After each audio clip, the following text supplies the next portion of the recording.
brise le pouvoir du mal de la mort, qui aime d'un amour si puissant, si fort. C'est le roi de gloire, il est le roi des rois. On le redit, le premier couplet. Qui brise le pouvoir du mal de la mort, qui aime d'un amour si puissant, si fort. C'est le roi de gloire, il est le roi des rois. Quelle grâce incomparable, quel amour infini, que tu aies pris ma croix, que tu sois mort pour moi. Tu as payé le prix pour qu'enfin je sois libre. Oh, Jésus, je te chante pour ce que tu as fait, qui ramène la paix dans la confusion, qui rend l'orphelin enfant bien-aimé. C'est le roi de gloire, il est le roi des rois, qui règne sur les peuples, qui règne sur les peuples dans la vérité, brille comme le soleil de tout son éclat. C'est le roi de gloire, il est le roi des rois. Quelle grâce incomparable, quel amour infini, que tu aies pris ma croix, que tu sois mort pour moi. Tu as payé le prix pour qu'enfin je sois libre.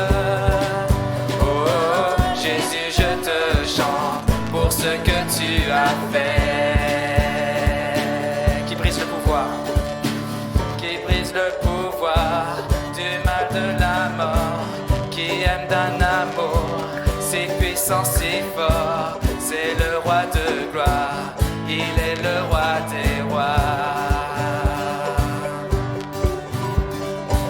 qui secoue la terre par un saint tonnerre, qui nous émerveille par tant de mystères. C'est le roi de gloire, il est le roi des rois. Quelle grâce incomparable, quel amour infini, que tu aies pris ma croix, que tu sois mort pour moi. Tu as payé le prix pour qu'enfin je sois libre. Oh, Jésus, je te chante pour ce que tu as fait, qui règne sur les peuples dans la vérité, brille comme le soleil de tout son éclat. C'est le roi de gloire, il est le roi des rois, qui ramène la paix, qui ramène la paix dans la confusion, qui rend l'orphelin enfant bien-aimé. C'est le roi de gloire, il est le roi des rois. Quelle grâce incomparable, quel amour infini, que tu aies pris ma croix, que tu sois mort pour moi. Tu as payé le prix pour qu'enfin je sois libre. Oh, Jésus, je te chante pour ce que tu as fait, pour ce que tu as fait. Dites-le, pour ce que tu as fait, pour ce que tu as fait, encore pour ce que tu as fait, pour ce que tu as fait. Oh, Jésus, je te chante pour ce que tu as fait. Digne est l'agneau sacrifié, digne est le roi vainqueur sur la mort. Digne est l'agneau sacrifié, digne est le roi vainqueur sur la mort. Oui, digne est l'agneau sacrifié, digne est le roi vainqueur sur la mort. Oui, digne est l'agneau sacrifié, oui, digne est le roi vainqueur sur la mort. Encore digne est l'agneau sacrifié, digne est le roi vainqueur sur la mort. Digne est l'agneau sacrifié, digne est le roi vainqueur sur la mort. Quelle grâce incomparable, quel amour infini, que tu aies pris ma croix, que tu sois mort pour moi. C'est pour ça que nous sommes là. Tu as payé le prix pour qu'enfin je sois libre. Oh Jésus, je te chante pour ce que tu as fait.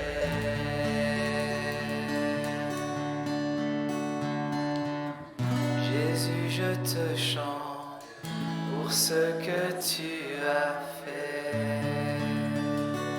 Amen. Et plus que pour ce qu'il a fait, pour ce qu'il est, il est amour pour chacun d'entre nous. Et nous partageons ensemble la meilleure histoire d'amour du monde. Nous avons chacun une histoire personnelle, une histoire affective ou d'amour avec notre épouse qu'on pourrait tous raconter. Nous n'avons pas le temps. Mais nous avons une histoire d'amour avec notre Père et c'est ce qui nous unit tous autour de lui. C'est lui qui nous a choisi le premier. Nous allons prendre ce chant qui dit « Tu m'as choisi, je t'ai reçu, tu m'as aimé, je t'ai aimé, tu m'as donné, et moi j'ai accepté ta vie, n'est-ce pas ?» Tu m'as choisi, je t'ai reçu, tu m'as aimé, je t'ai aimé, tu m'as donné, j'ai accepté ta vie. Je suis tombé, tu m'as relevé, tu m'as effacé tout mon passé, tu m'as pardonné, tu as transformé ma vie. Encore et encore, encore à chaque instant, tant que je respire, je te choisirai. Encore à chaque instant, tant que je respire. Encore et encore, encore à chaque instant, tant que je respire. Je te choisirai, encore à chaque instant, tant que je respire. Je t'adorerai. Les sœurs, tu m'as choisi, je t'ai reçu, tu m'as aimé, je t'ai aimé, tu m'as donné, j'ai accepté ta vie. les hommes, je suis tombé, tu m'as relevé, tu as effacé tout mon passé, tu m'as pardonné, tu as transformé ma vie. Ensemble, encore et encore, encore à chaque instant, tant que je respire. Je te choisirai, encore à chaque instant, tant que je respire. Encore et encore, encore et encore, encore à chaque instant, tant que je respire. Je te choisirai, encore à chaque instant, tant que je respire. Encore et encore, encore et encore, encore à chaque instant, tant que je respire. je te choisirai, je te choisirai. Encore à chaque instant, tant que je respire. Encore et encore, encore et encore, encore à chaque instant, tant que je respire. Je te choisirai, je te choisirai. Encore à chaque instant, tant que je respire. Je t'adorerai.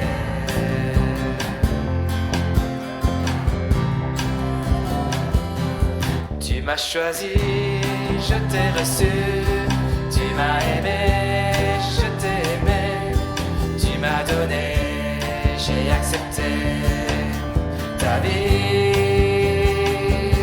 Je suis tombé, tu m'as relevé, tu m'as effacé tout mon passé, tu m'as pardonné, tu as transformé ma vie. Encore et encore, encore et encore, encore à chaque instant, tant que je respire.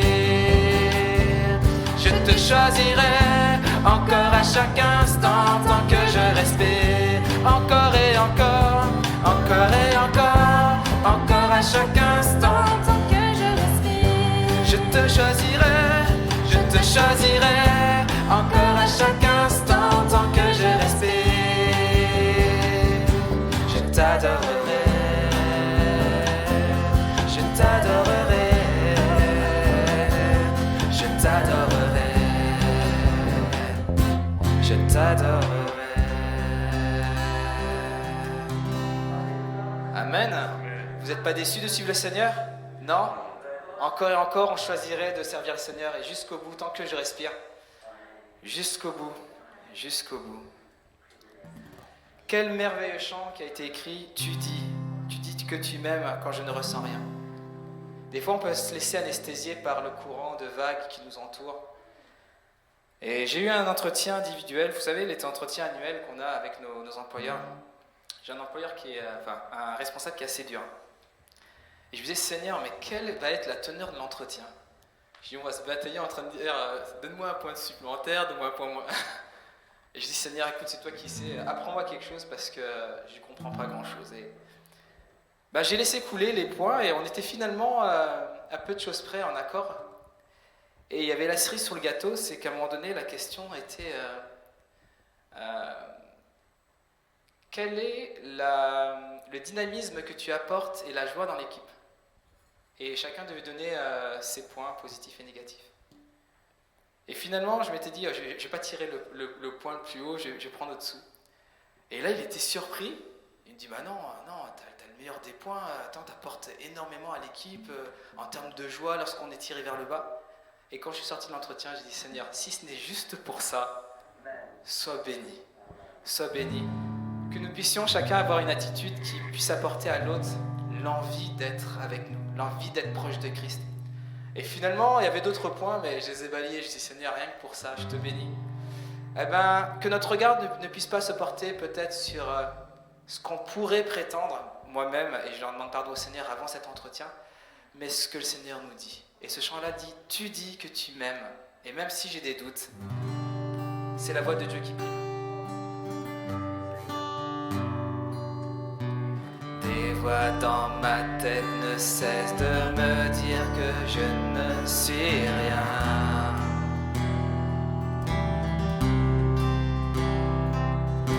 Tous ces mensonges m'amènent à croire que je n'y arriverai pas.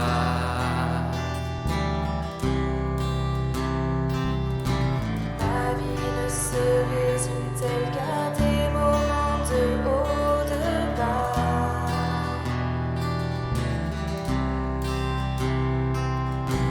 Rappelle-moi encore qui je suis, tu sais que j'en ai besoin.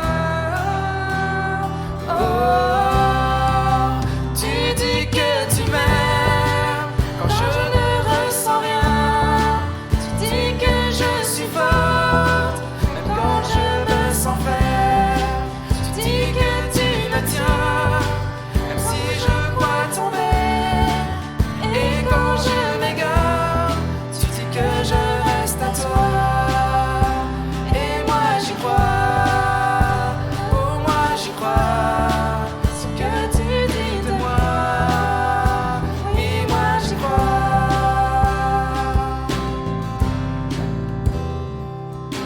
La seule chose qui compte à présent, c'est ce que tu penses de moi.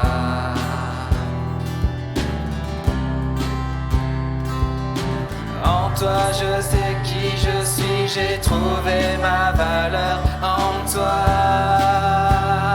Oh, oh, tu dis que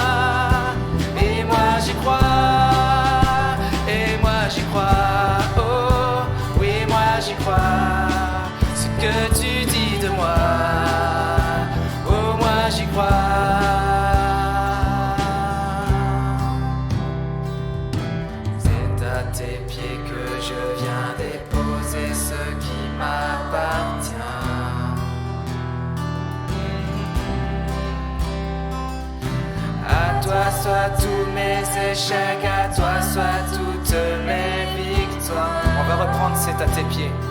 On va déposer nos masques.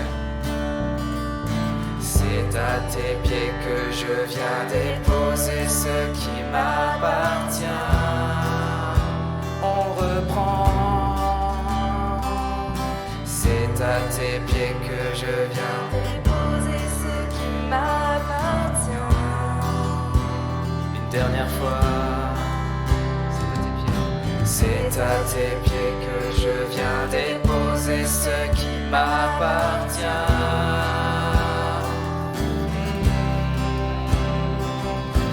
À toi soient tous mes échecs, à toi soient toutes mes victoires. Oh, oh, tu dis que tu m'aimes quand je ne ressens rien. Tu dis que je suis forte, même si je me sens faire. Tu dis que tu me tiens, même si je crois tomber. Et quand je m'égare, tu dis que je reste à toi. Et moi j'y crois, oh oui moi j'y crois. Ce que tu dis de moi. Et moi j'y crois. Et moi j'y crois. Oh moi j'y crois. Ce que tu dis de moi. Et moi j'y crois. Ensemble. Et moi j'y crois. Et moi j'y crois. Ce que tu dis de moi. Et moi j'y crois. Et moi j'y crois. Oui moi j'y crois. Ce que tu dis de moi est plus important que moi j'y crois.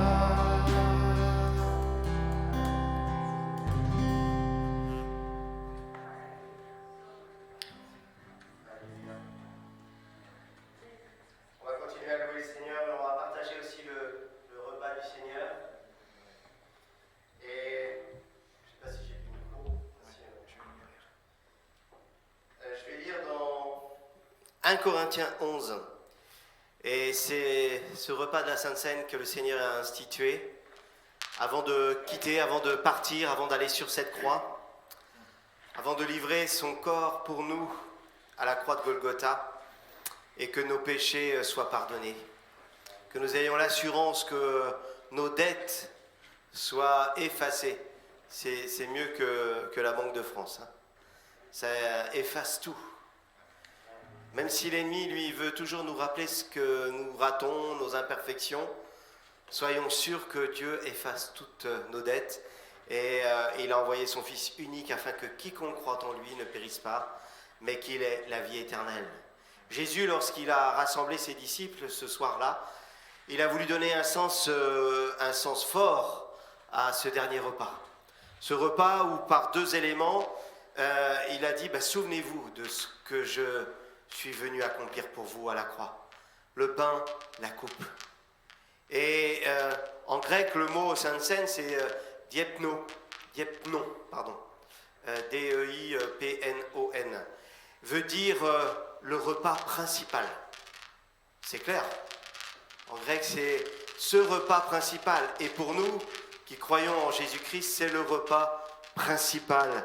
Celui qui nous unit aussi à Christ, mais qui nous unit aussi les uns avec les autres. C'est peut-être mon micro qui fait ça. Alors, au verset 23, il dit « Car j'ai reçu du Seigneur ce que je vous ai enseigné, c'est que le Seigneur Jésus, dans la nuit où il fut livré, prit du pain. Et après avoir rendu grâce, le rompit et dit, ceci est mon corps qui est rompu pour vous. Faites ceci en mémoire de moi. De même, après avoir soupé, il prit la coupe et dit, cette coupe est la nouvelle alliance en mon sang. Faites ceci en mémoire de moi, toutes les fois que vous en boirez. Car toutes les fois que vous mangez ce pain et que vous buvez cette coupe, vous annoncez la mort du Seigneur jusqu'à ce qu'il vienne.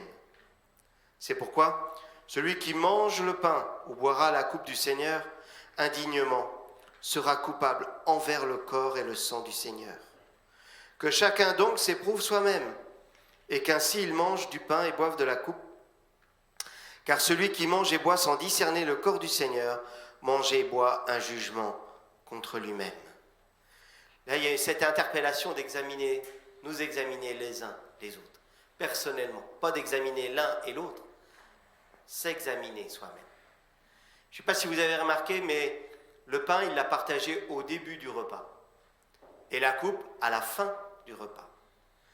Que Jésus a pris le temps, justement, de pouvoir réfléchir, de pouvoir s'examiner, de pouvoir avoir le temps de dire « Seigneur, je veux mettre ça ou ça en règle avec toi », afin de ne pas prendre, comme dit ce passage, ce repas indignement, mais au contraire dignement, en toute conscience, en toute liberté aussi, sans osciller entre le bien et le mal, mais avoir le temps aussi de venir avec un cœur repentant. On a tous besoin de venir devant Dieu, plier le genou et dire « Seigneur, je me repens devant toi ». J'aimerais qu'on prenne le temps ce matin, et on va peut-être le faire en 2 fois, venir se servir du pain, retourner à sa place, le prendre. Et puis quand on aura pris le temps, on peut revenir chercher la coupe. Et en même temps, j'ai mis les paniers pour les offrandes, qu'on puisse aussi apporter notre offrande, notre dîme, en même temps. C'est pour limiter aussi les trajets. Mais qu'on apporte, qu'on en prenne, c'est le corps de Christ, mais qu'on puisse apporter aussi au Seigneur. Prions. Seigneur, notre Dieu, notre Père, nous te remercions parce que tu as accompli ce qu'il y a eu de plus beau, de plus grand, de plus fort, mais aussi de plus interpellant que ton corps à la croix, en obéissance au Père. Et ce matin aussi, c'est en obéissance que nous voulons nous présenter devant toi, examinant nos cœurs, nos pensées, nos paroles, et tout ce que nous avons besoin de mettre devant toi avec un acte de repentance. Eh bien Seigneur, je te prie de nous aider à le faire, afin de prendre ce repas en toute conscience, en toute connaissance de cause, et sans nous charger de choses qui seraient trop lourdes pour nous. Mais vraiment goûter, en partageant ce pain et ce vin, c'est goûter à la liberté, goûter au pardon, goûter à une pleine résurrection avec Christ, au nom de Jésus-Christ. Je te remercie pour ce pain, je te remercie pour cette coupe. Seigneur, cette alliance que tu as scellée dans ton sang. Merci Jésus. Amen. Amen. On va louer Dieu et je vous invite pendant ce chant à vous approcher. Peut-être on va chanter 2, mais à le faire et prendre le temps d'être en accord avec ton Seigneur. Amen.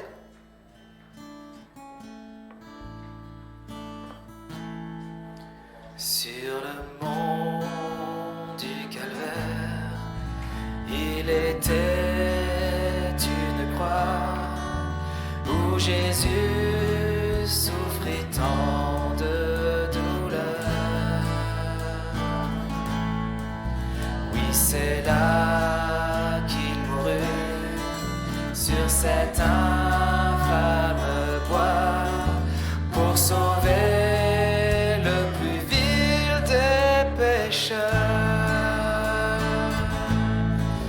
cette croix me sera toujours chère.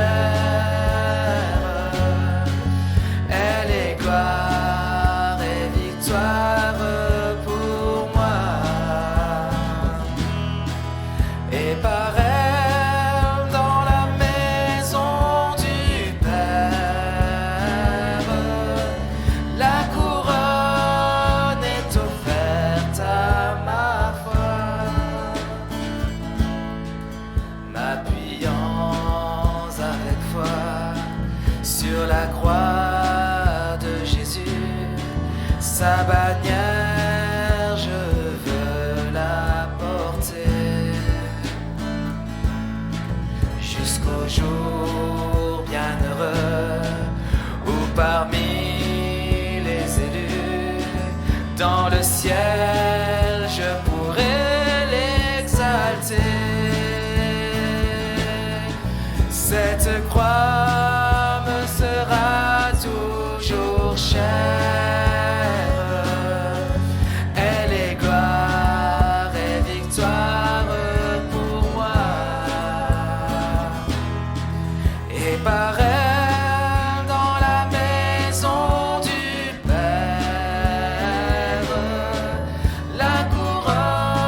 pas offerte à un individu ni par ses actions, mais à sa foi. Car seul par la foi, on est sauvé.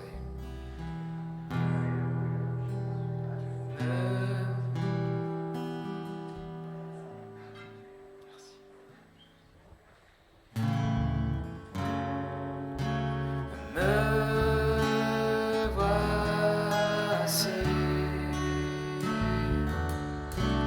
confondu par ta majesté, couvert par ta grâce illimitée. Me voici conscient du poids de mes fautes, couvert par le sang de l'agneau. Car Je sais l'amour le plus grand donné. Tu as offert ta vie, le plus grand sacrifice.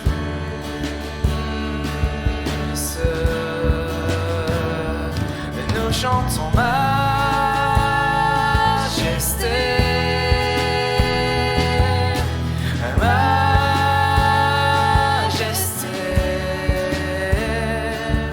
ta grâce m'a trouvé tel que je suis. Je n'ai rien à moi, mais en toi je vis. Nous chantons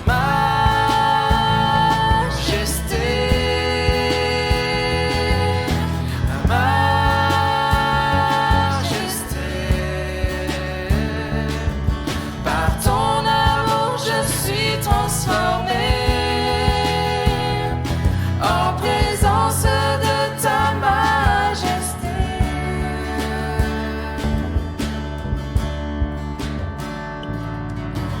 Me voici confondu par ton amour. Pardonner, je pardonne en retour.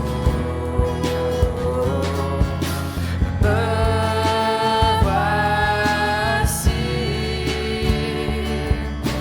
conscient d'être ton plaisir, sanctifié par le feu de ta gloire. Car je sais l'amour le plus grand m'est donné. Tu as offert ta vie, le plus grand sacrifice.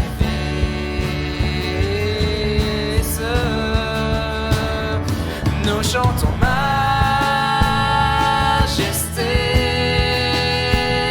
Nous chantons majesté. Ta grâce m'a trouvé tel que je suis. Je n'ai rien à moi, mais en toi je vis. Je chante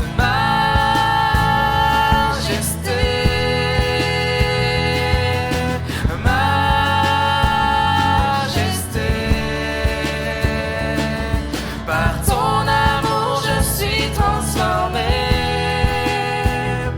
en présence de ta majesté. On élève le Seigneur, on dit majesté, majesté.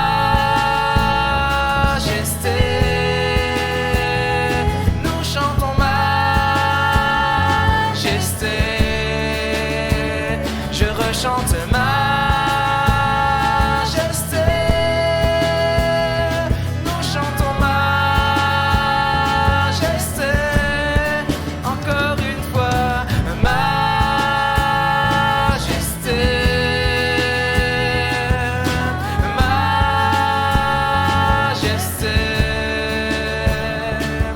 ta grâce m'a trouvé tel que je suis. Je n'ai rien à moi, mais en toi je vis. Majesté, majesté.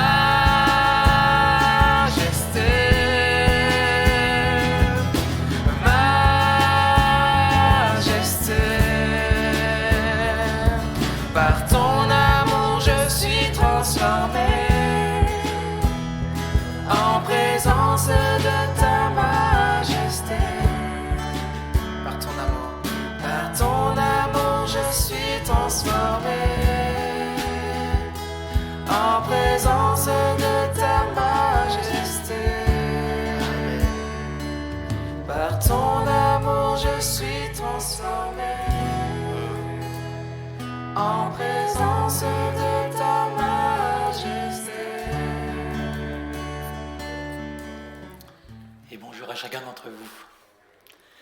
J'étais content ce matin parce que Élie a choisi un chant qui dit, entre autres, ces mensonges qui en moi me disent que je ne suis rien. Et ça va être ce matin le thème de ce que j'aimerais partager avec vous, finalement, penser comme Jésus. Alors évidemment, on n'a pas beaucoup forcément d'indications de la manière comme Jésus pensait. Mais ce qu'on sait de manière sûre, c'est qu'il recevait vraiment ses instructions de la part du Père. Et puis ce que l'on peut savoir également, c'est que la parole de Dieu nous enseigne aussi dans tout le Nouveau Testament, au travers des lettres de Paul, en particulier la manière dont nous devons penser. C'est tellement important cette question de la pensée. Et ça détermine forcément nos attitudes. Et puis ensuite, au travers des attitudes, il y a aussi toutes nos actions qui vont en découler. Alors, essayons de voir ce qui est important, comment Jésus, si Jésus était sur cette terre à cet instant même, quelle serait sa manière à la fois de raisonner, de penser, et finalement d'appréhender le monde qui l'entoure par rapport à ce qu'il devrait faire, à ce qu'il devrait dire. Vous savez, nos pensées, elles sont limitées, elles peuvent être parasitées, elles peuvent être influencées, elles peuvent être variables, elles peuvent être quelquefois culpabilisantes. On va dire tout ça, ce sont les pensées négatives, mais on peut aussi avoir des pensées qui vont dans le bon sens, heureusement. Et donc tout l'enjeu en tant que croyant, en tant que chrétien, c'est de pouvoir se dire comment le Seigneur veut conduire et diriger ma vie de pensée. Il y a une petite phrase que vous avez peut-être déjà entendue, que j'aime bien, et elle dit ceci: « Il ne savait pas que c'était impossible, alors il a décidé de le faire. » Il ne savait pas que c'était impossible, alors il a décidé de le faire. Qu'est-ce que ça veut dire, ça ? Je me suis dit, mais qu'est-ce que ça veut dire, cette phrase un peu bizarre ? Ça veut dire que cette personne, probablement, si on lui avait dit que c'était impossible, qu'il y avait des tas d'empêchements, d'impossibilités, donc d'obstacles, de freins, cette personne aurait baissé les bras et elle aurait dit « je ne peux pas ». Mais comme cette personne n'a pas été contaminée par ceux qui auraient voulu lui dire « mais c'est impossible », eh bien cette personne s'est lancée et a réussi donc ses projets. Il ne savait pas que c'était impossible, alors il a décidé de le faire. Je pense que ça pourrait être une bonne maxime pour nous en tant que croyants, non ? Peut-être. Combien de projets qui sont arrêtés parce qu'on n'a pas assez confiance ? Parce que dans notre tête, ce mécanisme, ce raisonnement de la pensée va nous freiner et puis finalement nous arrêter complètement. Un autre exemple, vous savez, il y a quelques années, Renault avait fait une pub très intéressante, très amusante, où on voyait Renault a toujours été précurseur. Bon, je n'ai pas de Renault, mais peu importe. Renault a toujours été précurseur en matière de véhicules. Ils ont lancé le Renault Espace, qui a eu un succès mondial. Et puis, ils se sont mis aussi dans la course à la Formule 1. Ils ont développé des moteurs qui ont été pendant plusieurs années les meilleurs moteurs du monde. Et c'était donc Alain Prost, que vous avez bien connu, champion du monde lui-même, qui conduisait sur des voitures Renault. Et donc, il y avait une pub qui disait « ça ne marchera jamais ».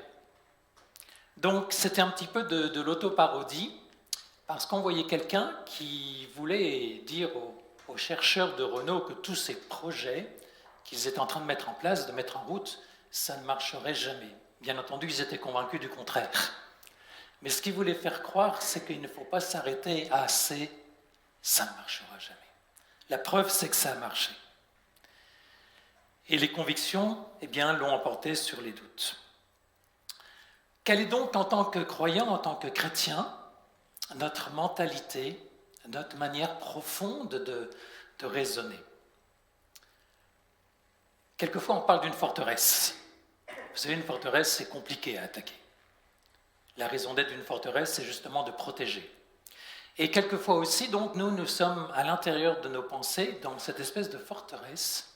Et cette forteresse aurait bien besoin de recevoir des brèches par le Saint-Esprit, afin que ces brèches puissent vraiment conduire la pensée de Dieu et enlever les pensées que nous sommes, à force d'années peut-être, installées et barricadées. On peut avoir en nous des idées. Ces idées, elles sont héritées, vous le savez bien, de notre éducation, de notre milieu social. Et ces idées peuvent être fausses ou bien elles peuvent être vraies. Elles peuvent être anciennes ou bien toutes récentes. Mais ces idées, elles sont elles-mêmes issues de raisonnements. Et on peut avoir aussi une manière de raisonner qui produit des idées qui vont être justes ou pas. Et ces raisonnements peuvent être cohérents, peuvent être incohérents. Mais ces raisonnements sont eux-mêmes issus de ce que le Seigneur nous a donné, à savoir une intelligence. Et notre intelligence sert justement à créer des raisonnements, lesquels vont ensuite amener à des pensées. Et notre intelligence peut être vive ou elle peut être limitée, elle peut être ouverte ou elle peut être repliée sur elle-même. Et puis, je dirais en tant que croyant, en tant que chrétien, elle peut être renouvelée ou pas renouvelée. Renouvelée, ça veut dire ouverte à l'action du Saint-Esprit en nous. Pas renouvelée, ça veut dire que nous entretenons à longueur de mois, d'années, les raisonnements que peut-être nous avons commencé à mettre en place depuis notre enfance et qui ont besoin d'être rectifiés. Et vous le savez, quand le Seigneur fait une œuvre en nous, l'une des premières choses que le Seigneur a besoin de rectifier en nous, c'est notre raisonnement. Nos raisonnements. Mais avant tout, bien sûr, notre intelligence. Alors, on va ouvrir la parole de Dieu et on trouve dans l'Épître aux Éphésiens des versets très intéressants. Je vous propose de lire dans Éphésiens 4, au versets 17 et 18.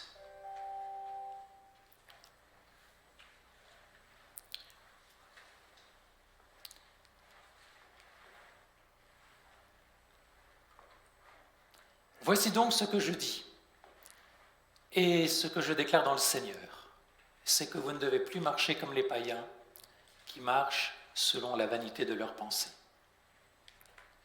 Ils ont l'intelligence obscurcie, ils sont étrangers à la vie de Dieu à cause de l'ignorance qui est en eux, à cause de l'endurcissement de leur cœur.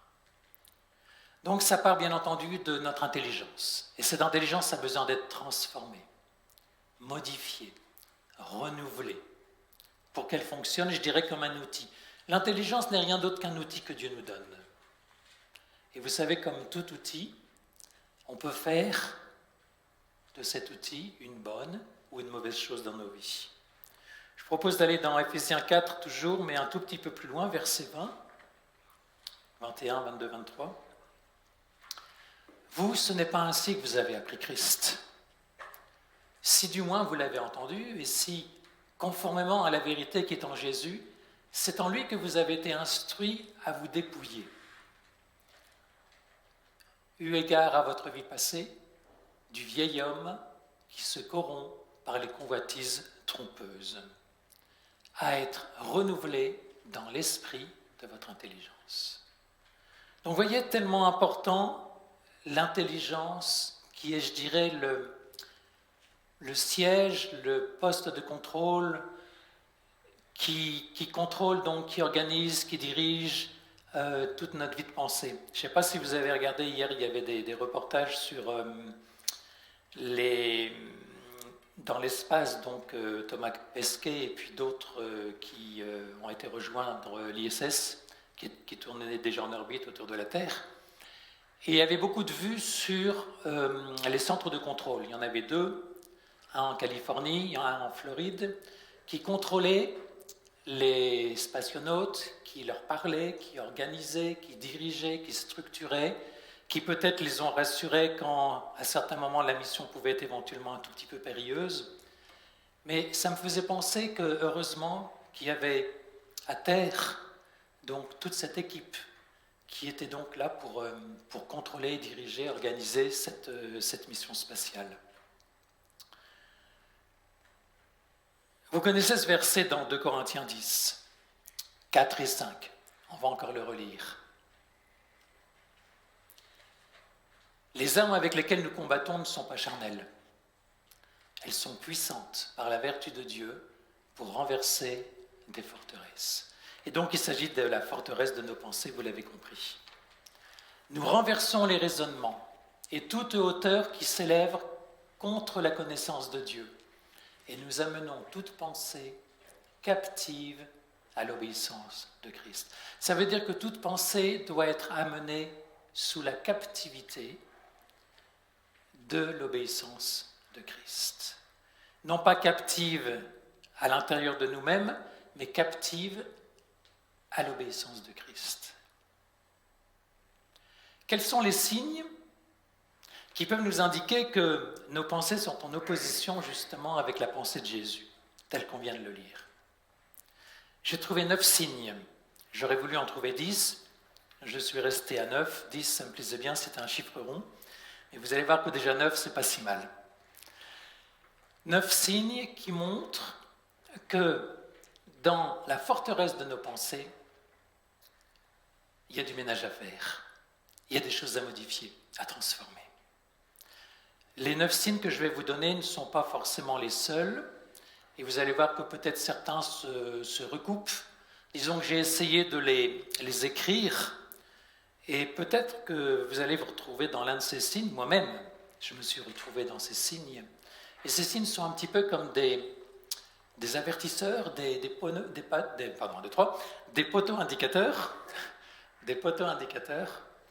qu'il nous faut être vigilants. Et que peut-être notre raisonnement a besoin d'être remodelé, je dirais renouvelé, pour être conforme à celui de Jésus. Premièrement, des réactions disproportionnées devant les événements qui nous arrivent.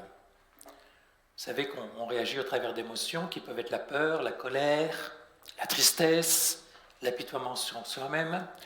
Et on peut avoir effectivement, par rapport à tout ce qui peut nous arriver, des réactions qui sont justes et normales, mais qui ne doivent pas être disproportionnées. Quelquefois, à la moindre situation déplaisante qui nous arrive, nous faisons preuve de réactions disproportionnées. Voilà un premier signe. Deuxièmement, dans mes pensées, la critique vis-à-vis de frères et sœurs, vis-à-vis des événements, vis-à-vis de toute situation. Vous savez, critiquer, c'est vouloir s'élever au-dessus de quelqu'un. C'est la définition qu'on pourrait donner. Voilà un deuxième signe. Troisièmement, l'instabilité dans la vie émotionnelle. Vous savez, les hauts et les bas. Quel est l'un des fruits de l'esprit? Ou plutôt, on dit que le fruit de l'esprit, c'est un peu comme une grappe, mais quel est le fruit de l'esprit en particulier? Le fruit de l'esprit, c'est la maîtrise de soi. La maîtrise de soi. Et quand je suis maître de moi-même, au travers bien entendu de l'Esprit de Dieu qui agit en moi, ma vie émotionnelle devient de plus en plus stable. Quatrième signe, une hypersensibilité à ce que les personnes autour de moi pensent de moi. Et un désir de rechercher l'approbation, la louange, les encouragements, au-delà de ce qui serait juste et nécessaire. Le cinquième, qui est un petit peu identique, un désir trop important d'être reconnu, valorisé, estimé, apprécié. Alors que, vous le savez bien, l'apôtre Paul dit, notre reconnaissance, elle vient du Seigneur. Et finalement, ce qui importe, c'est la pensée du Seigneur par rapport à ce que je suis, par rapport à ce que je fais, et pas nécessairement la pensée de ceux qui sont autour de moi. Ça ne veut pas dire que je peux vivre n'importe comment et me moquer totalement de ce que des frères, des sœurs pourraient penser ou dire. Mais ce que je veux dire simplement, c'est que ce désir d'être reconnu au-delà de ce qui est nécessaire fait partie d'une manière d'être au niveau du raisonnement qui n'est pas juste. Inversement, on peut avoir une tendance à se dévaloriser. Le simple fait, par exemple, de ne pas savoir accepter un compliment, en s'en déclarant, par exemple, indigne, ou en disant « ce n'est pas moi qui ai fait ça ». Quelquefois, vous savez, c'est assez spirituel de dire, quand on nous complimente, « Ah non, c'est pas moi, c'est Jésus qui a fait ça ». Mais non, c'est Jésus à l'intérieur de toi. Et à ce titre-là, tu peux être complimenté. Et on peut effectivement complimenter une personne pour ce qu'elle a fait éventuellement. À combien j'en étais ? 6, c'est ça ? Je continue, 7. C'est le 6e, alors j'ai dû en rater un. Excusez-moi. Non, alors j'attaque le 7. Un signe qui montre aussi que dans mon raisonnement, il y a des corrections à faire par le Saint-Esprit. Quand je parle de moi, exagérément, je parle de mes doutes, je parle de mes problèmes, je parle de ma croissance spirituelle, je parle de où j'en suis avec le Seigneur, encore et toujours. Ça n'est finalement que de l'égocentrisme déguisé. Il est bon de rendre compte, il est bon de donner un témoignage, mais quelquefois, lorsqu'on parle avec certaines personnes, on sait bien que la conversation va inévitablement arriver à ce que la personne ressent, ce que la personne pense, ce que la personne vit. Mais il n'y a jamais d'ouverture sur le monde extérieur, ou jamais d'ouverture sur l'interlocuteur en particulier. Et en fait, dans nos milieux évangéliques, je pense qu'on court le risque, parce que c'est normal, on veut grandir avec le Seigneur et ça part d'une bonne intention. Mais on court le risque de devenir des égocentriques spirituels. 8. Une forme de mysticisme, de recherche d'expériences émotives et sentimentales. Finalement, pour, je dirais simplement, se faire plaisir, au bout du compte. On peut vivre des temps forts avec le Seigneur, mais faisons la part entre ce que nous vivons en réalité avec Dieu, l'action de l'Esprit en nous, et puis simplement des recherches un petit peu émotives et spirituelles que l'on retrouve d'ailleurs dans toutes les religions. Et je dirais le fait d'être chrétien ne nous met pas nécessairement à l'abri de ce genre de dérive au niveau de notre raisonnement. Et puis, 9, on va y arriver, une forme de rigidité devant tout ce qui me bouscule, tout ce qui est expérience nouvelle. Et vous vous rappelez la pub, ce qu'on disait dans la pub, ça ne marchera jamais. Pourquoi ? Parce que comme c'est nouveau, ça me déstabilise dans mon raisonnement, et donc au lieu d'avoir un esprit d'ouverture par rapport à ce qui peut être neuf, un petit peu de vent frais finalement à l'intérieur de mon raisonnement, eh bien je vais me bloquer en disant oui, ça ne marchera jamais. C'est ce qu'on appelle la sécurité dans la tradition. Et on peut avoir nous-mêmes des traditions fortes dans notre manière de raisonner. Je voudrais prendre juste 2 exemples qu'on trouve dans l'Évangile. Vous savez, quand Pierre doit marcher sur l'eau, qu'est-ce que l'intelligence de Pierre lui dit dans un premier temps ? Dans un premier temps, l'intelligence de Pierre lui dit « c'est impossible ». Ensuite, vous savez que Jésus l'appelle et il se produit un raisonnement et Pierre se dit « mais si Jésus m'appelle, c'est que c'est possible au bout du compte ». Donc le raisonnement a évolué dans le bon sens. Il a corrigé ce que l'intelligence pouvait lui dire de négatif, de faux. Jésus m'appelle, donc, eh bien, mon raisonnement me dit, ben, j'y vais. Et Pierre sort du bateau, vous le savez, sort de la barque, commence à marcher sur l'eau. Mais au bout d'un moment, après ce raisonnement-là, arrive une pensée négative. La pensée négative, mais qu'est-ce que je suis en train de faire sur l'eau? C'est pas possible, ça. Ça ne marchera jamais. Et évidemment, vous le savez, Pierre est en train de couler la seconde d'après. Donc, intelligence, raisonnement, pensée, voilà ce qui s'est passé. L'autre exemple, l'exemple de la multiplication des pains, vous le connaissez bien aussi. L'intelligence dit, il n'y a pas assez de pain pour tout le monde. On ne va pas pouvoir nourrir toute cette foule. Impossible. Mais Jésus dit, allez, distribuez ce pain à toute la foule. Donc le raisonnement me dit, ben oui, puisque Jésus me dit que c'est possible. Et je commence à distribuer le pain. Les disciples commencent à distribuer le pain.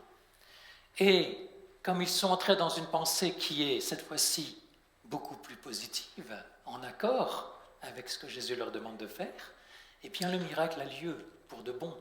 Et les foules sont nourries. Donc vous voyez, à nouveau, intelligence, raisonnement, pensée, mais cette fois-ci, l'exemple inverse qui montre que c'est effectivement possible avec Jésus. Qu'est-ce qu'on peut déduire de tout cela finalement? C'est que Jésus a besoin d'être le maître de notre vie de pensée. On est d'accord avec ça. Tellement besoin. Et si vous regardez dans vos propres vies, si je regarde dans ma vie personnelle, je me rends compte comme tellement souvent mon intelligence, puis mes raisonnements, puis mes pensées, elles ne sont pas forcément en accord avec ce que le Seigneur aimerait. Il nous faut vraiment recevoir la pensée de Jésus, sans filtre. Autrement dit, il faut que mon intelligence soit, comme on l'a lu, parfaitement renouvelée. Et puis je dirais, donnons à Jésus les clés de la forteresse.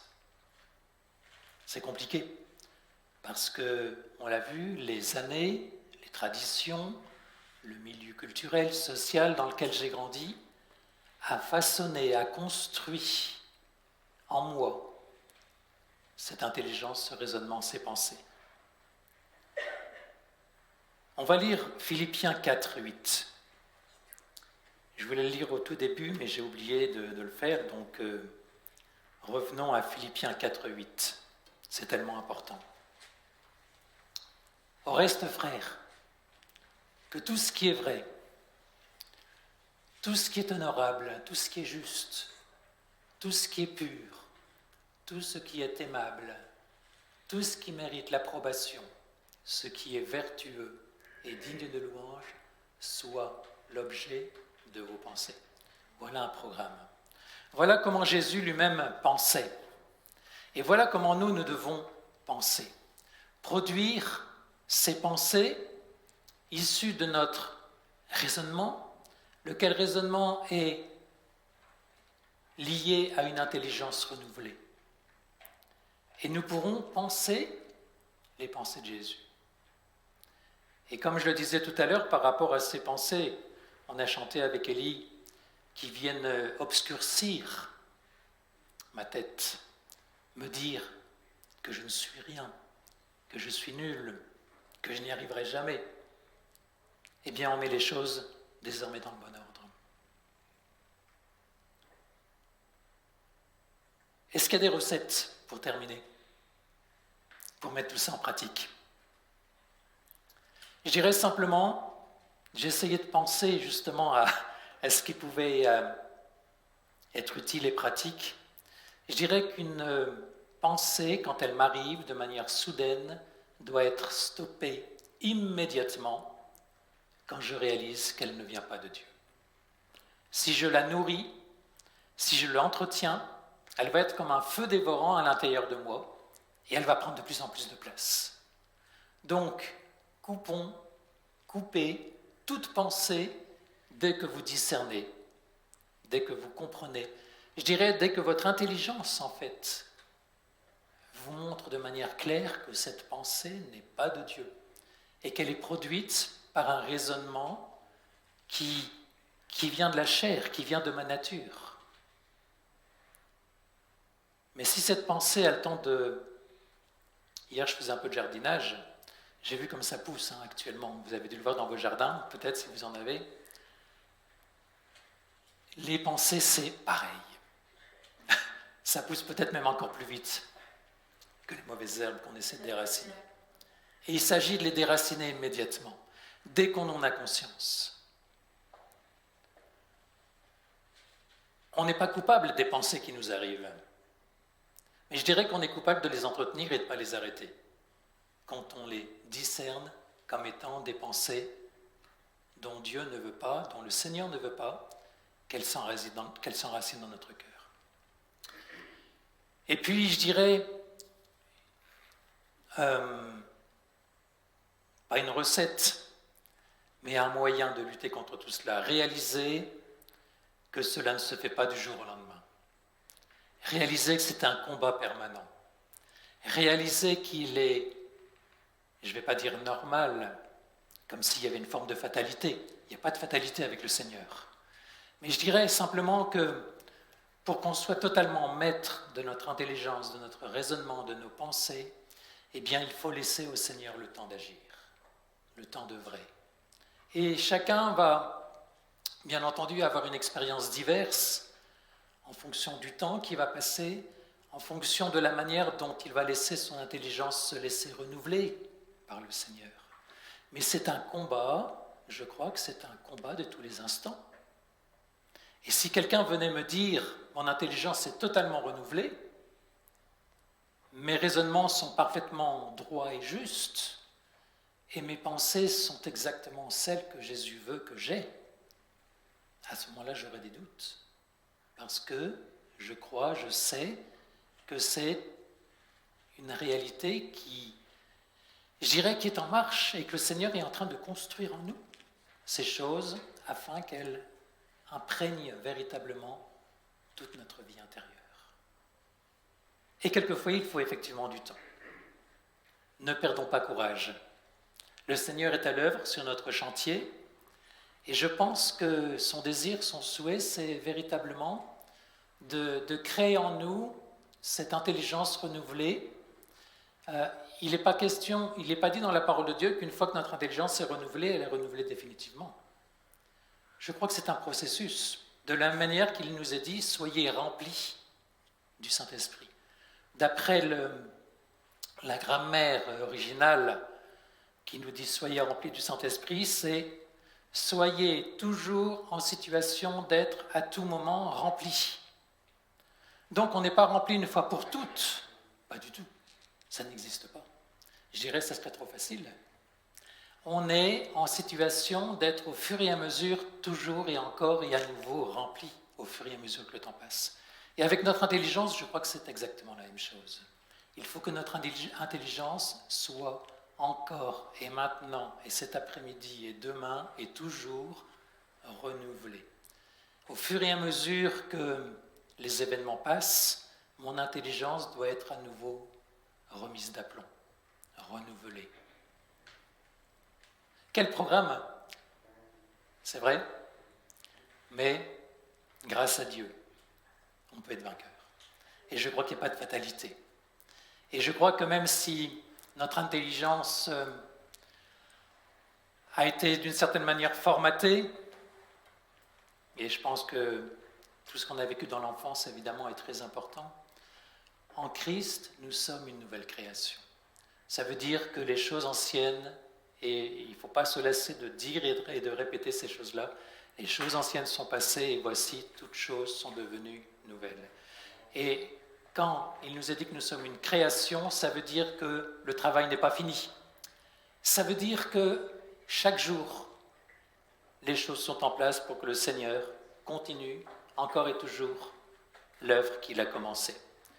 Et un dernier mot, vous savez que l'apôtre Paul nous dit que le Seigneur a créé, ou plutôt a commencé une œuvre bonne en nous, et qu'il lui tarde de l'achever. Et ce qui est formidable, c'est que Jésus nous voit déjà tels que nous serons. Donc réjouissons-nous, le Seigneur est à l'œuvre, Prenons les armes qu'il nous faut pour déverrouiller, aussi souvent que c'est nécessaire, la forteresse de nos pensées. Et puis vraiment, comme Jésus, on peut se poser la question, comment Jésus pensait vraiment profondément? Je suis sûr que tout ce qui était négatif n'appartenait pas au domaine de la pensée de Jésus. Tout inversement qui était positif, eh bien, demeurait totalement en lui. Je vous propose de prier pour terminer. Seigneur, merci. Ça peut être un tel combat. Ça peut être tellement compliqué quelquefois quand on est verrouillé à l'intérieur. Mais merci parce que par ton esprit, tu déverrouilles. Même tu ouvres, si on te laisse faire, grandes ouvertes, les portes des forteresses à l'intérieur de nous. Et je te loue pour tout ce que tu fais dans la vie de mes frères et sœurs. Ces intelligences renouvelées, ces raisonnements justes, ces pensées à ton image. Et je veux te louer pour ton œuvre encore, Seigneur. Amen.